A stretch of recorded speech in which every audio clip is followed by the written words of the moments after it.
सभी को झुकने के लिए कहता है और हम देखते हैं उस स्टैचू की आंखों से आग निकलने लगती है जो कि एक आदमी को जलाकर राख कर देती है और सभी लोग ये देखकर डर जाते हैं और उन्हें कुछ समझ नहीं आ रहा होता। हमें यहाँ 3 साल पहले का दृश्य दिखाया जाता है जहाँ एक आइलैंड पर हलचल हो रही होती है। तब वहाँ एक सोल्जर अपने कैप्टन से कहता है क्या हम उनकी मदद नहीं करेंगे। तब कैप्टन कहते हैं तुम्हें भी पता है कि हम इसमें कुछ नहीं कर सकते क्योंकि हमारे हथियार उनके सामने बेकार हैं, तो इसलिए हमें इस सिचुएशन को उन हंटर्स पर ही छोड़ देना चाहिए। और यहाँ आइलैंड पर बहुत सारे हंटर्स बहुत बड़ी बड़ी चींटियों के साथ लड़ रहे होते हैं। अगर हमने इन्हें यहाँ से जाने दिया तो सब कुछ खत्म हो जाएगा, तो इसलिए सभी लोग इन्हें यहीं रोकने की कोशिश करो। और तब हम देखते हैं कुछ हंटर्स अपनी मैजिकल पावर से उन चींटियों पर हमला कर देते हैं और उन चींटियों पर उनके हमले का कोई असर नहीं होता और तब वो उन सभी हंटर्स पर हमला कर देती है और उन्हें खाने लगती है। तब एक पर्सन सोचता है लगता है अब मेरा अंत आ चुका है और तभी वहाँ एस क्लास हंटर मीन आकर उसे बचा लेता है और अपनी हीलिंग पावर से उसके सारे जख्मों को ठीक कर देता है। और तभी कुछ चींटियां उस पर हमला कर देती है और उसका साथी यूनसॉक उसे बचा लेता है और तब यूनसॉक और योनहो मिलकर वहाँ पर बची बाकी चींटियों को हरा देते हैं। तब बाकी हंटर्स उन एस क्लास हंटर्स को देखकर बहुत ज्यादा खुश हो जाते हैं। तब यूनसॉक कहता है मिन इस बार तुम कुछ ज्यादा ही जल्दी आगे बढ़ गए, मुझे माफ कर देना पर मैं कुछ जाने बचाना चाहता था और वैसे भी मुझे पूरा भरोसा था कि तुम तो मुझे बचा ही लोगे। और तभी हम देखते हैं वहाँ पर एक बड़ी सी व्हाइट कलर की चींटी हमला कर देती है और तब योनहो और यूनसॉक उस चींटी के साथ लड़ने के लिए आगे बढ़ने लगते हैं। तब यूनसॉक उस चींटी पर अपनी लाइटनिंग से हमला कर देता है और योनहो उस चींटी के दांतों को तोड़ देता है और उसके बाद उसी के दांत को उसके शरीर के आर पार कर देता है जिससे वो मर जाती है। और तभी हम देखते हैं वैसे ही व्हाइट कलर की और भी बहुत सारी चींटियां उनके ऊपर हमला करने आ रही होती हैं। तब योनहो कहता है लगता है अब तो और भी ज्यादा मजा आने वाला है। और तब वो और यूनसॉक मिलकर उन चींटियों पर भी हमला कर देते हैं। तब यहाँ एक एस क्लास हंटर उनकी लड़ाई को दूर से देखते हुए कहता है लगता है वो लोग टाइम से वहाँ तक पहुँच गए थे, तो अब हमें इन्हें संभालना होगा। और यहाँ उसके साथ और भी बहुत सारे हंटर्स होते हैं। तब चोय अपनी आग से रेड कलर की चींटियों को मार देता है और व्हाइट कलर की चींटियों को कुछ नहीं होता। और तब वो बाकी हंटर्स को व्हाइट कलर की चींटियों पर हमला करने के लिए कहता है। तब हमें 10 साल से भी पुरानी बात बताई जाती है जिसके अकॉर्डिंग एक दिन अचानक से इस दुनिया में एक पोर्टल खुला जो कि इस दुनिया को अलग अलग डायमेंशन से लिंक करता है और उसके अंदर बहुत सारे मॉन्स्टर्स रहते हैं पर उन्हें मारने के लिए इंसानों के नॉर्मल हथियार किसी काम के नहीं थे। और तब उनके साथ लड़ने के लिए कुछ इंसान आए जिनके पास कुछ स्पेशल एबिलिटीज आ गई थी और तब से उन्हें हंटर्स कहा जाने लगा। ये हंटर्स अपनी पावर्स के अकॉर्डिंग अलग अलग रैंक में डिवाइड किए जाते हैं जिसमें से सबसे टॉप पर है एस रैंक, उसके बाद ए, बी, सी, डी और सबसे लास्ट में ई रैंक। और जब एक हंटर की पावर अवेकन हो जाती है तो वो चाहे जितनी मर्जी कोशिश कर ले पर वो अपनी एबिलिटी को आगे अपग्रेड नहीं कर सकता। तब हमें प्रेजेंट में एक शहर दिखाया जाता है जहाँ एक कंस्ट्रक्शन बिल्डिंग में हम एक पोर्टल खुला हुआ देखते हैं। तब यहाँ किम अपने अगले मिशन के लिए डंजन में जाने के लिए तैयार खड़ा होता है पर तभी उसका दोस्त पार्क भी वहाँ आ जाता है। तब किम कहता है आखिरकार तुम यहाँ क्या कर रहे हो? मुझे तो लगा था कि तुमने हंटर के तौर पर काम करना बंद कर दिया है। मेरी वाइफ फिर से प्रेग्नेंट हो गई है। तो इसका मतलब तुम इस मिशन से पैसे कमाना चाहते हो। और तुम चिंता मत करो, अगर ये मिशन सक्सेसफुल रहा तो हमें बहुत सारे पैसे मिलने वाले हैं। मुझे तो बस चिंता इस बात की हो रही है कि मैं तुम्हारे साथ उन चीजों के साथ लड़ भी पाऊंगा। और तब वहाँ हमारा मेन कैरेक्टर संग आ जाता है और सभी लोग उसे देखकर बहुत खुश हो जाते हैं। आखिरकार ये क्या हो रहा है? क्या ये सबसे ज्यादा स्ट्रॉन्ग है जिस वजह से सभी लोग इसे देखकर खुश हो रहे हैं? ना, जैसा तुम सोच रहे हो इससे बिल्कुल उल्टा है। ये तुम्हारे हंटर की जॉब को छोड़ने के बाद आया है और ये मैनकाइंड का सबसे कमजोर हंटर है। ये तो ई रैंक के डंजन में भी जख्मी होकर हॉस्पिटलाइज हो गया था। क्या ये सच में इतना ज्यादा कमजोर है? हाँ बिल्कुल। और अगर ये यहाँ पर है तो इसका मतलब ये मिशन बहुत आसान होने वाला है, तो इसलिए जोर जोर से बातें करना बंद करो, कहीं वो सुन ना ले। तब संग सोचता है मैंने पहले ही सब कुछ सुन लिया है पर जो भी वो कह रहा है वो बिल्कुल सच है। तब जूही उससे मिलने वहाँ जाती है और कहती है आखिरकार तुम्हारे फेस को क्या हुआ है? कुछ नहीं, ये तो बस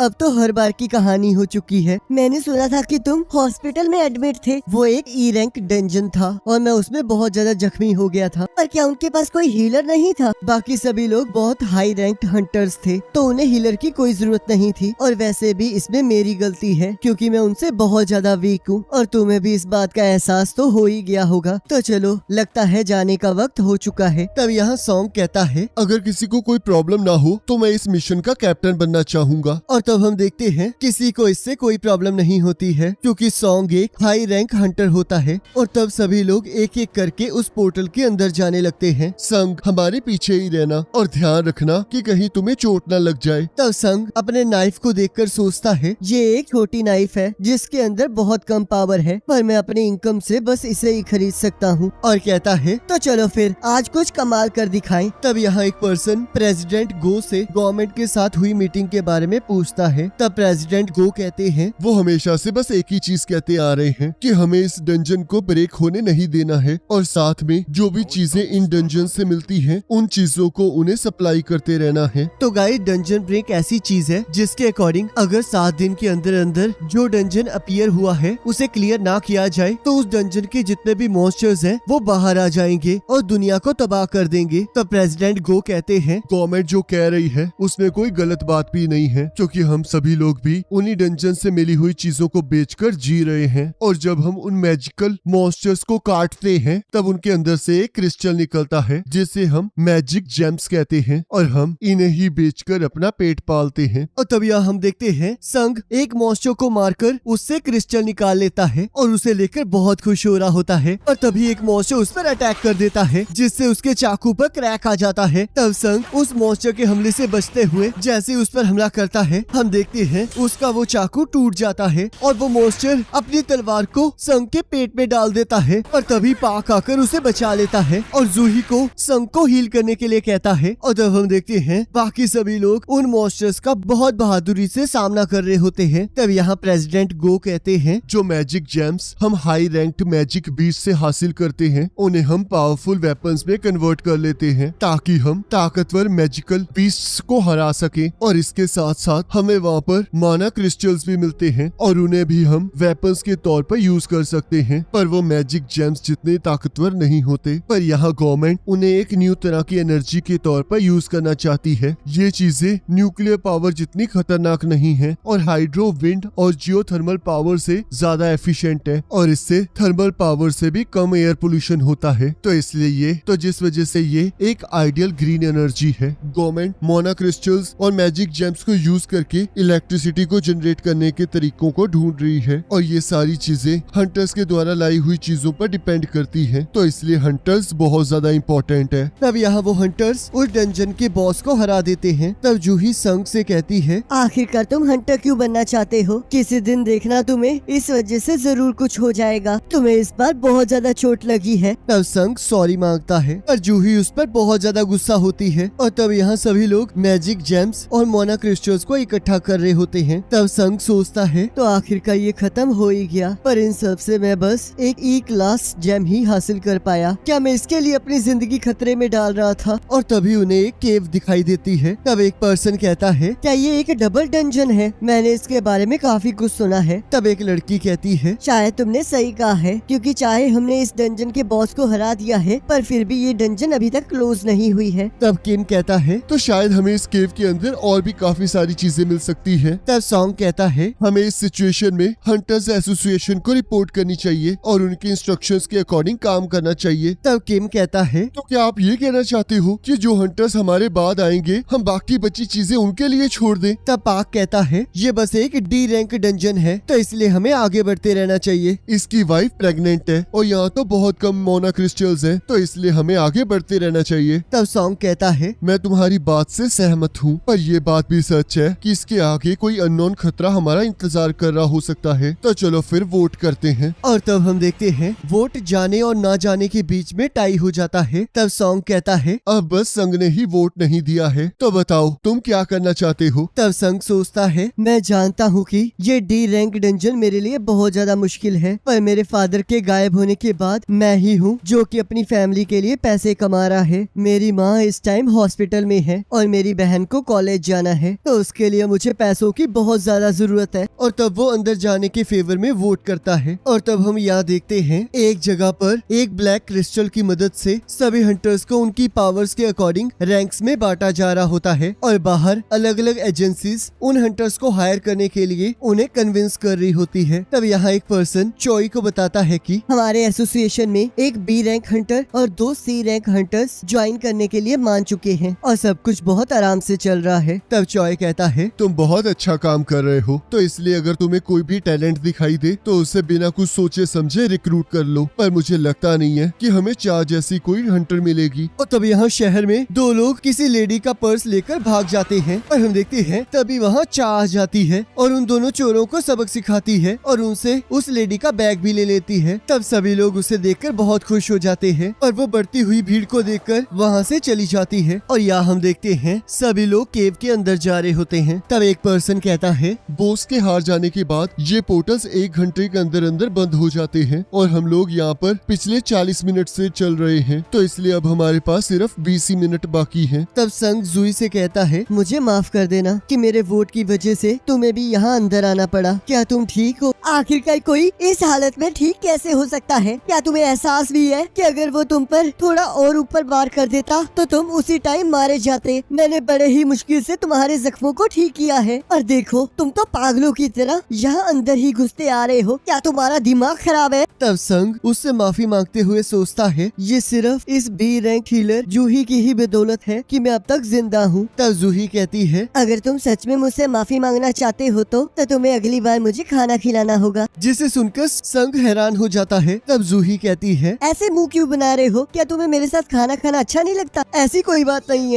और तब उन लोगों को वहाँ बॉस का रूम मिल जाता है। तब किम कहता है इतने बड़े दरवाजे को देखना तो बहुत रेयर बात है, तो चलो अंदर चलें, क्योंकि अब हम बिना कुछ हासिल किए वापस नहीं जा सकते। तो चलो फिर सभी लोग इकट्ठा अंदर जाएं और इकट्ठे बाहर आएं। तो मैं सही कह रहा हूँ ना कैप्टन? और तब सॉन्ग हाँ कहता है। तब यहाँ हंटर एसोसिएशन के प्रेसिडेंट गो कहते हैं आप सभी का यहाँ स्वागत है। आप में से कुछ लोग फ्यूचर में हंटर्स बनेंगे और कुछ लोगों को ऐसे ही वापस जाना पड़ेगा। ये पोर्टल्स इस दुनिया में 10 साल से भी पहले से एग्जिस्ट कर रहे हैं और ऐसी बहुत सारी मिस्ट्रीज हैं जो हमें अभी तक डंजन्स के बारे में पता नहीं है। एक हंटर बनना अपनी लाइफ को जोखिम में डालने वाला काम है। चाहे आपने बहुत सारे मिशंस किए हों, पर फिर भी आपको सावधान रहना चाहिए, क्योंकि अगर आपको जिंदा रहना है तो आपको अपने आसपास की चीजों का ध्यान रखना होगा। और यहाँ वो सभी लोग उस दरवाजे को खोल लेते हैं और तभी उनके एंटर करते ही सभी मशाले जलने लग जाती हैं। तब एक पर्सन कहता है इस तरह के डंजन में तो हम पहली बार आए हैं और आखिरकार यहाँ पर ये किस तरह के स्टैचूज हैं? ये तो बहुत ज्यादा पुराने लग रहे हैं और इनमें से कुछ के पास तो म्यूजिकल इंस्ट्रूमेंट्स हैं। तब संग कहता है यहाँ पर जो से ये वाला स्टैचू है ये तो सबसे बड़ा है। तब एक पर्सन कहता है क्या यहाँ पर कोई मैजिकल बीस्ट नहीं है? यहाँ पर सब कुछ बहुत शांत लग रहा है। तब सॉन्ग को एक मैजिकल सर्कल दिखाई देता है और यहाँ कुछ लोग उसे पुरानी भाषाओं को पढ़ने के लिए वहाँ बुलाते हैं। तब सॉन्ग उस लैंग्वेज को पढ़ते हुए कहता है द कमांडेंट्स ऑफ द काटेनून टेम्पल। पहला रूल है ईश्वर की पूजा करना, दूसरा ईश्वर की तारीफ करना, तीसरा ईश्वर पर विश्वास रखना, और जो लोग इन बातों को नहीं मानेंगे वो इस जगह से जिंदा बाहर नहीं जा पाएंगे। तब जूही संग से कहती है